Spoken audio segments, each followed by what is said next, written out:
Hello, subject code ME308 machine design में हम पढ़ रहे थे वेल्डेड जॉइंट। आज हम पढ़ेंगे actually loaded unsymmetrical welded joint. Unsymmetrical welded joint कैसा होगा? मान लीजिए कोई सेक्शन एंगल है या चैनल है या टी सेक्शन है,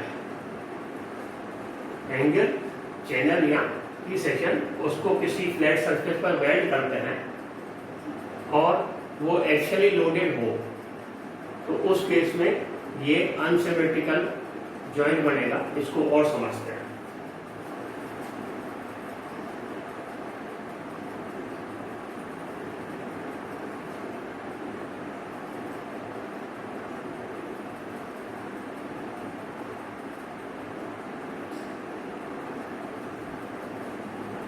ये एंगल है, ये चैनल सेक्शन है और ये टी सेक्शन है। इसको किसी फ्लैट सरफेस पर वेल्ड करेंगे तो लोडिंग के कारण वेल्ड की लेंथ क्या होगी, ये अपना एम है इसको हल करने का। इसको और समझते हैं।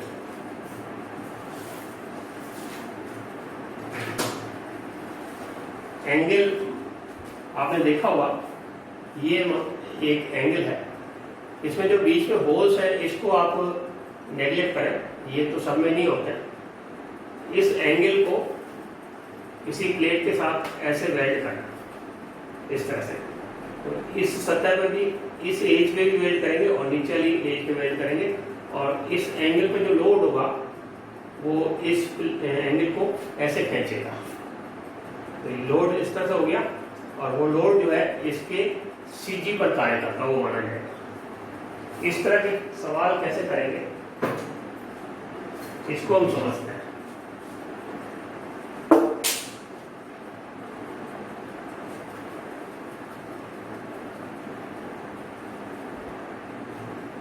हम प्रश्न करें उससे पहले आपको एंगल के बारे में जानकारी देना ठीक समझूंगा। जो एंगल सेक्शन होता है उसकी दो भुजाएं होती हैं और दोनों भुजाओं के बीच में 90 डिग्री का कोण होता है। एक भुजा इसकी ये है, मान लीजिए, दूसरी भुजा ये है, इसको x मान लो, इसको y मान लो और इसको t मान लो। तो एंगल के जो डायमेंशन हम देते हैं वो देते हैं x multiply by y multiply by t। मान लीजिए कोई एंगल की साइज हुई है 50/50/5, अर्थात इस एंगल में ये वाली दूरी 50 है, ये भी दूरी 50 है और ये मोटाई 5 है। इस तरह एंगल को अपन डेजिग्नेट करते हैं। ऐसे एंगल भी आ सकते हैं 75/75/8 या 100/75/10। मान लीजिए ऐसा एंगल है 100/75/10। तो उस केस में क्या होगा, एक साइड इसकी 100 हो जाएगी,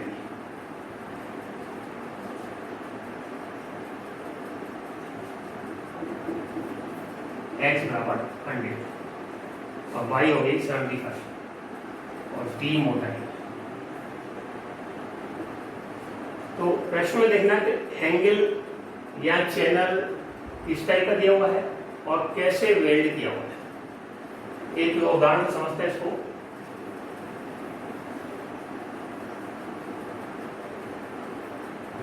कोई एंगल है, वो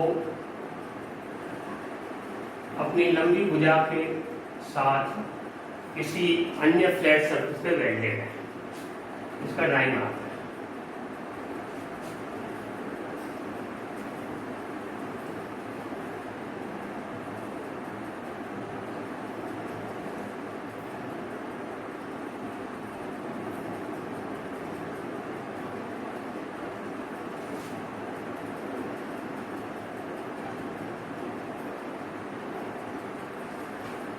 ये कोई एंगल है जो किसी वर्टिकल सरफेस के साथ में, इस एंगल की एक भुजा लंबी है, एक भुजा छोटी है तो लंबी भुजा के साथ में वेल्डेड है, फ्लैट वेल्ड से।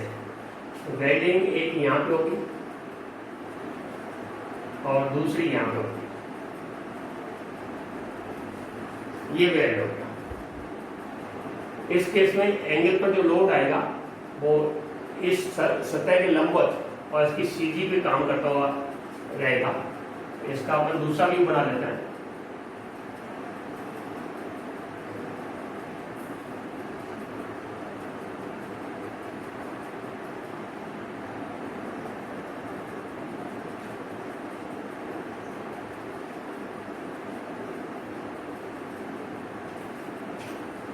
ये यहाँ पे वेल्डेड है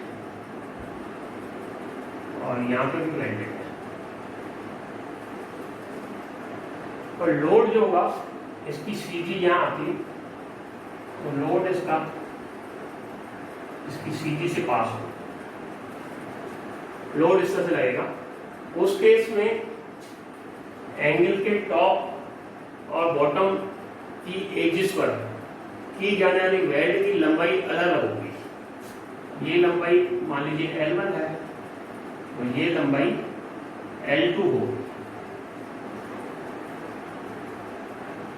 इस तरह के प्रश्न हल करने के लिए हमको पहले एंगल का गुरुत्व केंद्र या सेंटर ऑफ ग्रेविटी निकालना होगा, और सेंटर ऑफ ग्रेविटी से ये वेल्ड की लंबाई, जो ऊपरी वाली वेल्ड है वो कितना दूर है और नीचे वाला वेल्ड कितना दूर है, वो कैलकुलेट करना होगा।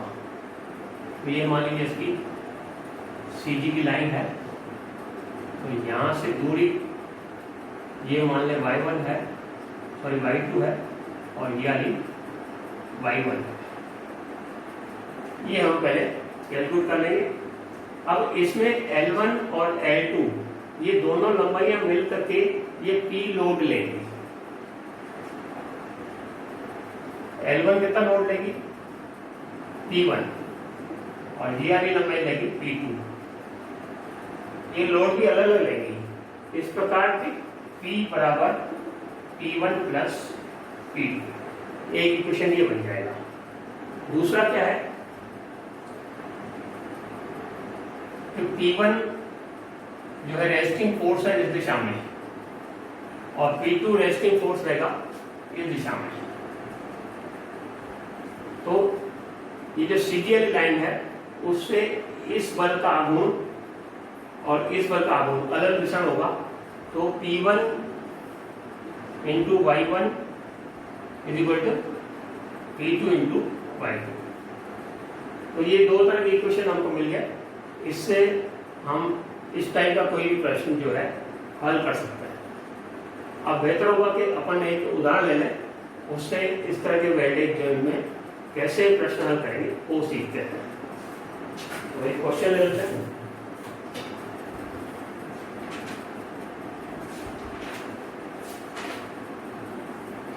ये क्वेश्चन जो है बोर्ड में आया हुआ है। एक 150 गुणा 100 गुणा 12.5 mm के एंगल को उसकी 150 mm वाली भुजा की एजिस पर एक प्लेट के साथ फ्लैट वेल्ड से जोड़ा गया है। एंगल पर 250 किलोमीटर का टेंसाइल लोड कार्य कर रहा है। परमिसिबल शियर स्ट्रेस 80 मेगापास्कल हो तो एंगल के ऊपरी व निचले भाग में की जाने वाली वेल्ड की लंबाई ज्ञात कीजिए। ये सवाल हम सॉल्व करते हैं। इसके अंदर ही जो वैल्यू दी हुई है यही लिख देते हैं। P की जगह आएगा 250 किलोमीटर,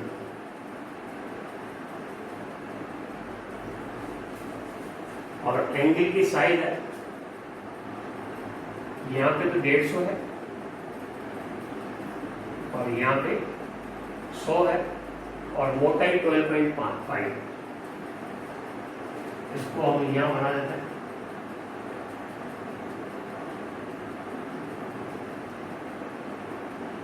ये 100 और ये 150।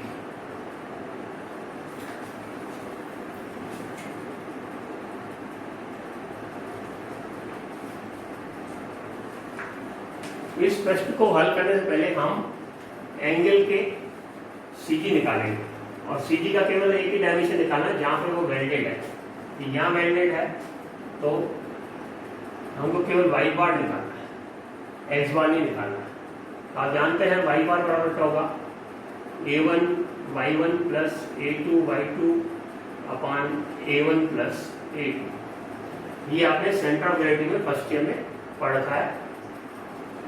अब इस एंगल को अपन दो भाग में बांटेंगे, ये पार्ट 1 है, ये पार्ट 2 है। तो y बार हो जाएगा a1 बराबर ये 12.5 है, इसकी थिकनेस 12.5 है। तो a1 हो जाएगा 150 इंटू 12.5 इंटू y1 हो जाएगा 75, इसका आधा 75 प्लस a2 हो जाएगा 100 माइनस 12.5 इंटू 12.5 और y2 हो जाएगा 6.25 divide by a1 plus a2। a1 हो जाएगा 150 प्लस 150 इंटू 12.5 प्लस ये हो जाएगा 100 माइनस 12.5 इंटू 12.5। इससे अपन y बार का मान निकालेंगे। आपको कैलकुलेट करेंगे तो y बार का मान आएगा 49.7 mm। 49.7 mm ये CG कैलकुलेट किया हमने, तो y बार का मान 49.7 mm। ये दूरी जो है ये आ गई 49.7 mm। तो y1 क्या हो जाएगा, ये वाली दूरी क्या हो जाएगी, ये वाली दूरी हो जाएगी 150 में से 49.7 चला जाएगा तो 100.3 mm। सॉरी ये y1 y2 इसको नहीं देंगे, इसको अपन b1 b2 ले लेते हैं, b1 b2, क्योंकि y जो है हम उस डायमेंशन को ले लेते हैं तो कंफ्यूजन नहीं हो, ये b1 b2 ले लेता है। ये दूरी आ गई है। अब L1 L2 हमको कैलकुलेट करना है, इसको हटा देता है।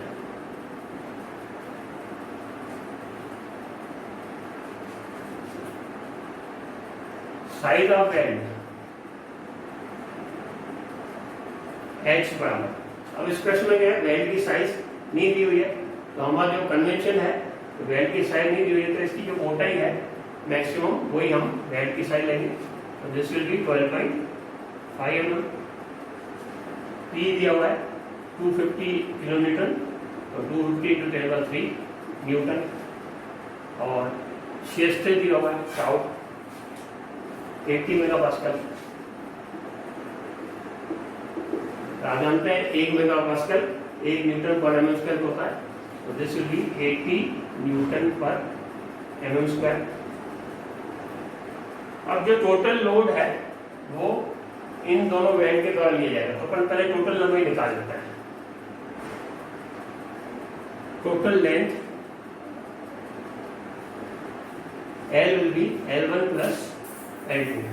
वेल्ड की कुल लंबाई क्या हो जाएगी, ये लंबाई प्लस ये लंबाई, अपन वो निकाल लेते हैं। तो P is equal to 0.707 H L tau, total लंबाई गुना थ्रोट और स्ट्रेस। P का मान रखेंगे 250 into 10⁻³ is equal to 0.707। H का मान रखेंगे 12.5, L और टाउ का मान 80 रखेंगे, तो इससे L का मान आ जाएगा। L का मान क्या रहता है 250 into 10⁻³ divided by 0.707 divided by 12.5 divided by 8, so this is 354 mm। 354 mm ये टोटल लंबाई हमको आवश्यक है। अब L1 और L2 ज्ञात करेंगे,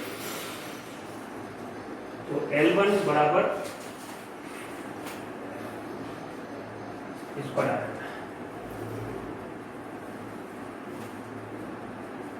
L is equal to L1 plus L2 is equal to 354 mm। अब L1 के द्वारा लोड आएगा P1 और L2 के द्वारा सहन किया जाएगा लोड आएगा P2।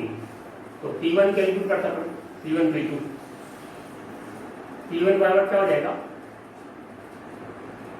0.707 H L1 टाउ और P2 क्या हो जाएगा 0.707 H L2 टाउ।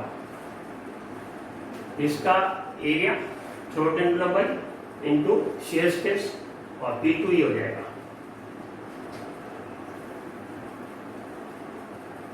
अब हमने देखा P1 जो है यहाँ काम कर रहा है और P2 यहाँ काम कर रहा है, तो P1 into 100.3 is equal to P2 into 49.7, ये हम कर चुके हैं। अब इसे P1 P2 का मान रखते हैं, P1 P2 का मान रखेंगे तो P1 की जगह आ जाएगा 0.707 H L1 इंटू 100.3, P2 की जगह 0.707 H L2 टाउ भी आ जाएगा L2 टाउ इंटू 49.7। हमने इस वाले इक्वेशन में P1 और P2 का मान रख दिया। अब जो कॉमन है कट रहा है वो काट दीजिए, 77 H टाउ तो 100.3 L1 बराबर 49.7 L2, तो L1 बराबर L2 बराबर 100.3 अपॉन 49.7 L1। L2 और L1 में रिलेशन आ गया 100.3 divided by 49.7, this will be as 2। तो L2 will be twice of L1, L2 का मान L1 से डबल आएगा। अब कुल मान 354 है, तो L1 प्लस L2 बराबर 354, L1 बराबर L1 प्लस L2 की जगह 2L1 इक्वल टू 354, तो L1 बराबर हो जाएगा 354 को 3 से भाग देंगे 118 और L2 हो जाएगा इसका डबल 236। तो इस तरह हमने एक एंगल सेक्शन को टॉप और बॉटम में जो वेल्ड किया गया है वेल्ड से उसकी लंबाई हमने ज्ञात कर दी। ये प्रश्न जो है बोर्ड में 2-3 बार आया हुआ है। इसके साथ अब हमारे वेल्डिंग जॉइंट से संबंधित सारे टॉपिक कवर हो गए हैं। अब आप इन टॉपिक्स के न्यूमेरिकल जो बोर्ड में आए हुए हैं उनको हल करने की कोशिश करें। Thank you.